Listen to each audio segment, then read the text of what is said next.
Hello everyone, welcome to Sanmarga classes. ಶಬ್ದ ಪಾಠದ 31ನೇ ಪ್ರಶ್ನೆ. ಒಬ್ಬ ಮನುಷ್ಯನು ಒಂದು ಗುಡ್ಡದ ಬಳಿ ಚಪ್ಪಾಳೆ ಹೊಡೆದು ಅದರ ಪ್ರತಿಧ್ವನಿಯನ್ನು 5 ಸೆಕೆಂಡುಗಳ ನಂತರ ಕೇಳ್ತಾನೆ. ಶಬ್ದದ ಜವ 346 ಮೀಟರ್ ಪರ್ ಸೆಕೆಂಡ್ ಆದರೆ ಗುಡ್ಡ ಮತ್ತು ಅವರ ನಡುವಿನ ದೂರವೆಷ್ಟು? ಸರಿ, ಒಬ್ಬ ವ್ಯಕ್ತಿ ಇಲ್ಲಿ ನಿಂತ್ಕೊಂಡು ಚಪ್ಪಾಳೆ ಹೊಡಿಸಿದ್ದಾನೆ. ಅವನೆದುರಿಗೆ ಒಂದು ಗುಡ್ಡ ಇದೆ. ಈಗ ಅದರ ಪ್ರತಿಧ್ವನಿಯನ್ನ ಅವನು 5 ಸೆಕೆಂಡ್ ಆದ್ಮೇಲೆ ಕೇಳ್ತಿದ್ದಾನೆ. ಚಪ್ಪಾಳೆ ಹೊಡೆದ 5 ಸೆಕೆಂಡ್ ಆದ್ಮೇಲೆ ಪ್ರತಿಧ್ವನಿಯನ್ನ ಕೇಳ್ತಾ ಇದ್ದಾನೆ.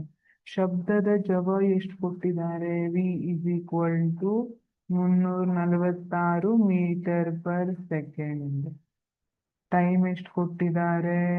5 ಸೆಕೆಂಡ್ ಕೊಟ್ಟಿದ್ದಾರೆ.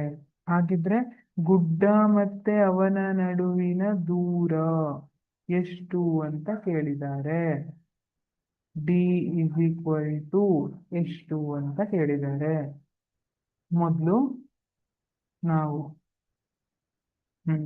ಈಗ ನಮ್ಗೆ ಗುಡ್ಡ ಮತ್ತೆ ಅವನ ನಡುವಿನ ದೂರ ಗೊತ್ತಾಗ್ಬೇಕು. ಹಾಗಾಗಿ ಏನ್ ಮಾಡ್ತೀವಿ ನಾವು?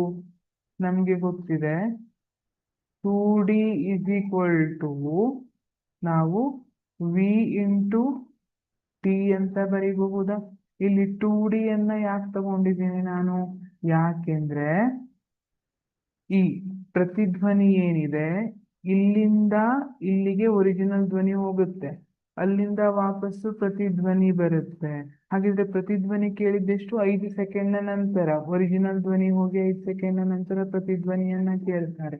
ಅಂದ್ರೆ ಇಲ್ಲಿಂದ ಈ ಧ್ವನಿ ಅಥವಾ ಶಬ್ದ ಇಲ್ಲಿಗೆ ಟ್ರಾವೆಲ್ ಮಾಡಿ ಇಲ್ಲಿಂದ ವಾಪಸ್ ಇಲ್ಲಿಗೆ ಟ್ರಾವೆಲ್ ಮಾಡ್ಲಿಕ್ಕೆ ತಗೊಂಡಿರುವಂತಹದ್ದು 5 ಸೆಕೆಂಡ್. ಅಂದ್ರೆ ಒಂದ್ ಕಡೆ ದೂರ ಡಿ ಇದ್ರೆ ಈ ಟೋಟಲ್ ಒಟ್ಟು ದೂರ ಏನಾಗಿರ್ತದೆ? 2D. ಶಬ್ದ ಚಲಿಸಿದ ಒಟ್ಟು ದೂರ 2D ಆಗಿರುತ್ತೆ. ಹಾಗಾಗಿ 2D is equal to v into t ಅಂತ ಬರಿತೀನಿ. ವಿ ಅಂದ್ರೆ ಜವ, ಟಿ ಅಂದ್ರೆ ಕಾಲಾವಧಿ. ಸರಿ, v 346 metre per second into t ಎಷ್ಟಿದೆ? 5 ಸೆಕೆಂಡ್. ಮಾಡ್ರಿ, ಎಷ್ಟು ಬರುತ್ತೆ?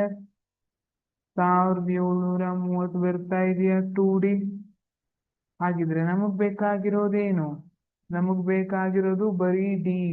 ಆ ವ್ಯಕ್ತಿ ಮತ್ತೆ ಆ ಗುಡ್ಡದ ನಡುವಿನ ದೂರ ನಮಗ್ ಬೇಕಾಗಿರುವಂತದ್ದು.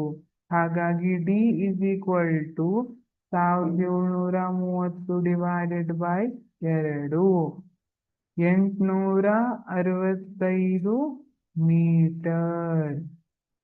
ಡಿ. ಗುಡ್ಡ ಮತ್ತೆ ಆ ವ್ಯಕ್ತಿಯ ನಡುವಿನ ದೂರ ಎಷ್ಟು? 865 ಮೀಟರ್.